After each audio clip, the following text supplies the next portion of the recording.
नमस्कार। हमने पिछली वीडियो में हिंदी साहित्य की काल विभाजन से संबंधित एक वर्गीकरण तैयार किया था, एक रेखांकन, एक ग्राफ के चार्ट के द्वारा आपको इसको समझाया था ताकि आप इसे आसानी से समझ सकें और आसानी से आप इसको याद कर सकें। तो उस वीडियो में हमने काल विभाजन को जो है आदिकाल से लेकर के रीतिकाल तक आपको बताया था। रीतिकाल के आगे जो आधुनिक काल आता है उसके बारे में इस वीडियो में आपको बताया गया है। आधुनिक काल, जिसको प्रवृत्तियों के आधार पर शुक्ल जी ने गद्य काल कहा है, क्योंकि अब तक जो है पद्य भी लिखे गए, हालांकि कुछ गद्य भी लिखे गए, वो कुछ मात्रा में, बहुत ज्यादातर जो है वह पद्य ही लिखे गए। हालांकि आधुनिक काल में इस गद्य लेखन की जो प्रवृत्ति है वो बढ़ गई, अलग अलग आगे, जैसे कि कहानी, अलग अलग विधाएं आगे, कहानी, उपन्यास, रेखा चित्र, आत्मकथा, जीवनी, संस्मरण, यात्रा साहित्य, ये सारे जो है इसमें आ गए। पहले यह नहीं लिखे जाते थे। तो इस आधार पर कह लीजिए कि इन्होंने इसको गद्य काल की संज्ञा दे दी। गद्य काल को कुछ प्रमुख भागों में बांटा गया। उससे पहले एक चीज और समझ लीजिए आसानी के लिए। अब तक जो है यहां से इधर, अब तक जो है जितने सारे काल विभाजन आए हैं वो प्रवृत्तियों के आधार पर हुए हैं या युग के आधार पर हुए हैं। लेकिन आप जो है अभी देखेंगे इसके बाद जो आधुनिक काल में जो नामकरण हुआ है वह व्यक्ति के आधार पर किया गया है। वो व्यक्ति जैसे कि भारतेंद्र युग, यह भारतेंद्र हरिश्चंद्र के नाम पर इस युग का निर्धारण किया गया है। आपको इसका समय मिलेगा अब जब तो विक्रमी संवत मिला, अब तक इसके बाद से जो आपको सन मिलता है वो ईस्वी सन में आ जाता है। तो वह क्या, भारतेंद्र युग, जिसको पुनर्जागरण युग भी कहा जाता है। इसका जो समय 1843 से 1900 ईस्वी तक, इसमें जो है भारतेंद्र मंडल के जो सारे लेखक हैं, भारतेंद्र हरिश्चंद्र, प्रताप नारायण मिश्र हैं, बालमुकुंद जी हैं, इसके बाद से प्रेमघन जी हैं, ये सारे जो हैं ये भारतेंद्र मंडल के अंतर्गत आते हैं। फिर दूसरा आता है द्विवेदी युग, जो कि महावीर प्रसाद द्विवेदी जी के नाम पर आया, जो प्रारंभ हुआ 1900 से 1918। इसको कहा जाता है जागरण सुधार काल, यानी कि इसमें आप कह लीजिए सुधार का अर्थ क्या है। सुधार का अर्थ से आप जब आप कहते हैं सीधे सीधे याद कर लीजिए कि इसमें जो पुरानी कमियां थी, जो अब तक चली आ रही थी, हिंदी को, लेखन को, इसमें सुधारा गया। यही कारण है कि महावीर प्रसाद द्विवेदी को नियमानंद भी कहा जाता है। उन्होंने बहुत सारे नियम बनाए ताकि उसमें सुधार आए। इस सवाल में भी आता है कि नियमानंद किसे कहा जाता है, महावीर प्रसाद द्विवेदी जी को। तो द्विवेदी युग में 1900 से 1918 तक इसको जागरण या सुधार काल भी कहा जाता है। इसमें आते हैं महावीर प्रसाद द्विवेदी जी, मैथिली शरण गुप्त और सियाराम शरण गुप्त, ये दोनों जो है भाई थे। फिर हरिऔध जी आते हैं, अयोध्या सिंह उपाध्याय हरिऔध। फिर जगन्नाथ दास रत्नाकर आते हैं, फिर उधर पाठक जी आते हैं, या द्विवेदी युग में आते हैं। उसके बाद से तीसरा जो आता है इसमें छायावाद युग, बहुत ही महत्वपूर्ण भी कह लीजिए। छायावाद युग, इसका समय रहा है 1918 से 1936। आपको कहीं कहीं कुछ किताबों में यह आर्टिक मिल जाता है, लेकिन जो सर्वमान्य की बात करें वह 36 ही अधिक उपयुक्त लगती है, क्योंकि उसके बाद जब प्रगतिशील लेखक संघ का उदय हो गया तो उसके बाद से यह प्रतिवादी युग एक प्रारंभ हो जाता है। तो छायावाद युग जो है इसको स्वच्छंदतावाद भी कहा जाता है। इसमें जो है वह व्यक्ति स्वच्छंद रूप से अपनी रचनाएं करने लगा। यहां पर कह लीजिए कि एक रहस्यवाद की बात आ गई। कोई चीजें एक रहस्य के आधार पर कही गई, कहा कुछ और जा रहा था और होता अर्थ कुछ और था, अर्थात उसकी छाया कुछ और थी। एक पेड़ था और उसकी छाया, एक भवन था उसकी एक छाया, दोनों अर्थ अलग अलग होते हैं। तो वही चीज छायावाद में भी हुआ। छायावाद में आप कह लीजिए कि एक प्रमुख चीज क्या आता है, चार स्तंभ। कोई भी मकान हो, भवन हो, एक चार कह लीजिए कि पिलर पे टिका होता है। तो जो छायावाद है पूरा, वह चार लोगों के कंधे पर टिका हुआ है। वह कौन कौन से थे? इनको बोला भी जाता है हिंदी के चार स्तंभ कौन कौन से, हिंदी छायावाद के चार स्तंभ कौन कौन से हैं? जयशंकर प्रसाद, सुमित्रा नंदन पंत, सूर्यकांत त्रिपाठी निराला और आधुनिक मीरा कही जाने वाली महादेवी वर्मा। ये छायावाद के चार स्तंभ हैं। इन्होंने अपनी जो भी रचनाएं की हैं वह स्वच्छंदतावाद या छायावाद के अंतर्गत आता है। फिर आता है छायावादोत्तर युग, यानी कि छायावाद के बाद का, छायावाद के उत्तर का, इसको प्रगतिवाद भी कहा गया है। इसका समय रहा है वह 1936 से 1943 तक।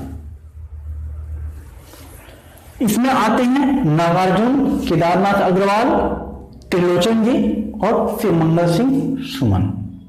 यह प्रगतिवाद, और इसको आप आसानी समझ लेते हैं जैसे मार्क्सवाद की बातें आने लगी। प्रगतिवाद में मार्क्सवाद की बातें आने लगी। उसके बाद आता है प्रयोगवाद, अर्थात जब कविता में कई तरीके के प्रयोग प्रारंभ हुए। सबसे ज्यादा प्रयोग इसमें अगर बात कर लें तो जो प्रारंभ भी कर लीजिए तो उपमानों से हुई।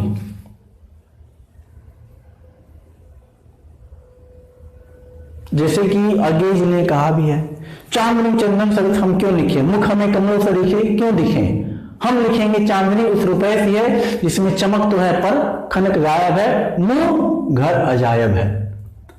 यहां पर वो जो पुरानी परंपरा चली आ रही थी, चंद्रमा के समान मुख, कमल के समान नयन, तो यहां पर इन्होंने उसको हटाया, कहा कि बहुत यूज हो चुके हैं, घिस चुके हैं, इसमें अब वो चमक नहीं रही। अब हम नए उपमानों की गणना करेंगे। शायद इसीलिए इन्होंने तरुण युवती की तुलना एक कलगी से की, बाजरे की कलगी से की। तो यह प्रयोगवाद है। अब इसके बाद देखिए इसका जो समय है वो प्रारंभ तो मिल जाता है 1945, लेकिन कभी इसका अंत समय हम नहीं कह सकते हैं। और क्यों नहीं कह सकते हैं?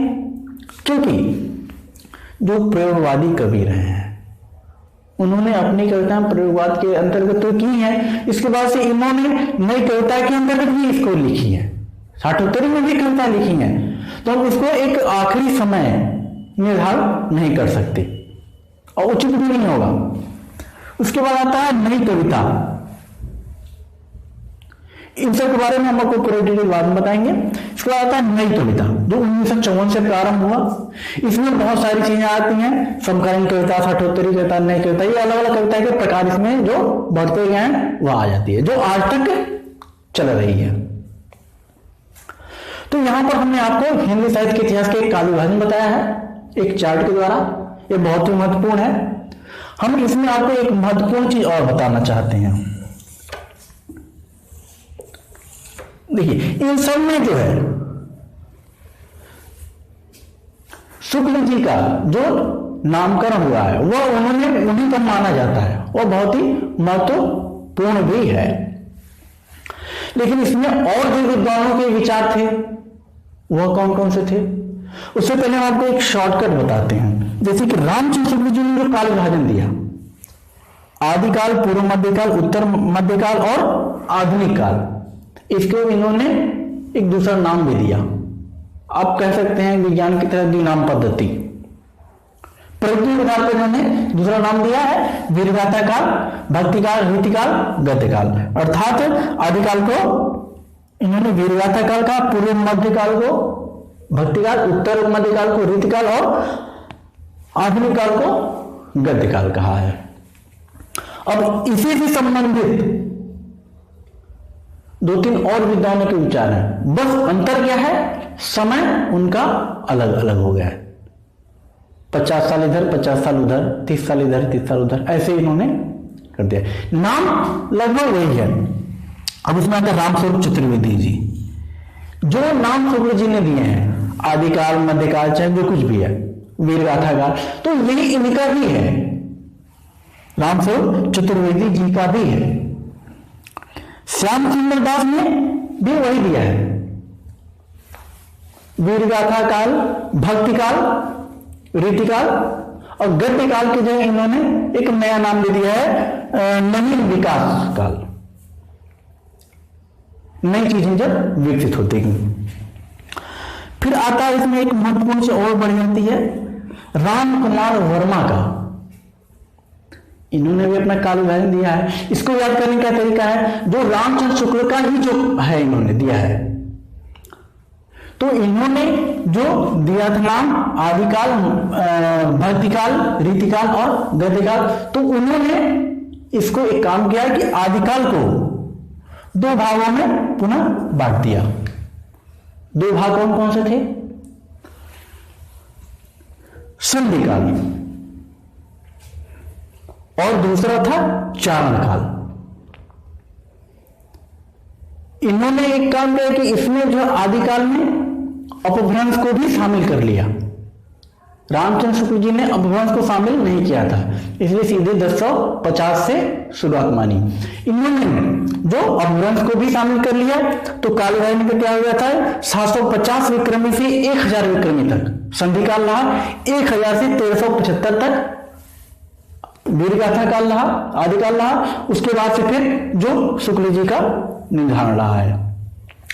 कल दो इन्होंने किए हैं, एक्स्ट्रा बढ़ाए हैं, वह है संधिकाल और चारण काल, इन्होंने नाम दिए हैं। उसके बाद तीसरे जो एक आते हैं महत्वपूर्ण, गणपति चंद्र गुप्त जी द्वारा। इन्होंने इतिहास को 3 भागों में बांटा, प्रारंभिक, मध्यकाल और आधुनिक काल।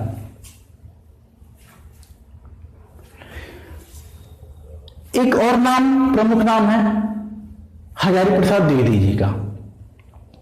उन्होंने क्या नाम दिया? हमने आपको बताया कि जो एक बेस लेना है आपको, बेस रूप में, वह रामचंद्र शुक्ल जी के ही नामकरण को ले लेना है।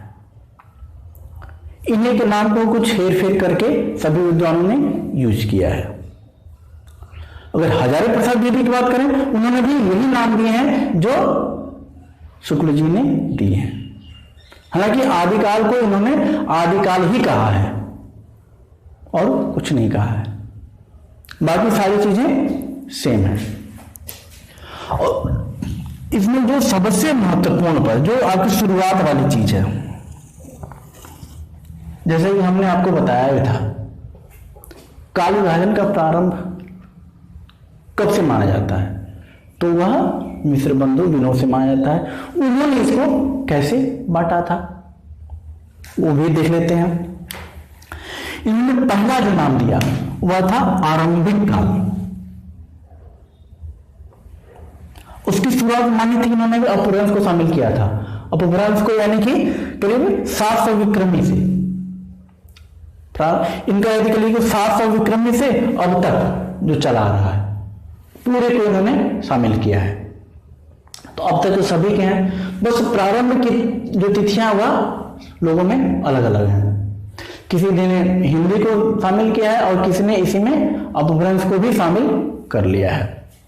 इन्होंने जैसे अपभ्रंश को शामिल कर लिया है, तो 700 विक्रमी से सब प्रारंभ होता है और 1900 कली के वर्तमान तक अब तक चला ही आ रहा है। इनका जो कार्य है, आरंभिक काल में इन्होंने बांटा सबसे पहले, इसको भी 2 भागों में बांटा, पूर्व आरंभिक और उत्तर आरंभिक काल। दूसरा इन्होंने किया माध्यमिक काल। माध्यमिक काल भी इन्होंने 2 भागों में बांटा, पूर्व और उत्तर मध्यकाल या माध्यमिक काल। फिर तीसरा आता अलंकृत काल, इसको भी 2 भागों में बांटा, पूर्व अलंकृत और उत्तर अलंकृत काल। फिर परिवर्तन काल आता है, जो कि एज इट इज, इसमें कोई विभाजन नहीं है। फिर वर्तमान काल। ये जो 5 नाम मिलते हैं, यह मिश्र बंधुओं के द्वारा दिए गए हैं। तो ये हिंदी साहित्य के इतिहास संबंधित जो प्रमुख काल विभाजन है और प्रमुख रूप से जो बांटा गया है, वही आपके सम्मुख है। इन सभी के जो अलग अलग काल विशेष हैं, हम उसके बारे में भी अलग अलग आपको बताएंगे। उम्मीद है आपको यह वीडियो बहुत पसंद आया होगा। फिर मिलते हैं नए क्लास में। नमस्कार।